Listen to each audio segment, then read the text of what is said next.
বলেছেন তোমাদের মধ্যে সেই ব্যক্তি উত্তম যে ব্যক্তি তার স্ত্রীদের কাছে উত্তম। তিনি বলছেন আমি মুহাম্মদ সাল্লাল্লাহু আলাইহি ওয়াসাল্লাম আমি আমার পরিবারের কাছে উত্তম।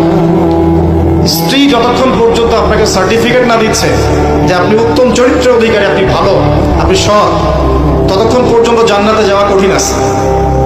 এবার তো মেয়েরা সুযোগ পেয়ে গেল না, স্ত্রীদের সার্টিফিকেট লাগবে। বাইরে ভালো থাকা সহজ, বাইরের মানুষের সাথে ভালো মেলামেশা করা সহজ, বন্ধুদের সাথে, হ্যাঁ, তার কলিগদের সাথে ওয়াজ মাহফিলে এসে মসজিদে গিয়ে ভালো আচরণ করা সহজ, কিন্তু আপনার অধীনস্থ যারা আছে তাদের সাথে ভালো আচরণ করা এত সহজ না। স্ত্রীর সার্টিফিকেট অনেক বেশি ইম্পর্টেন্ট।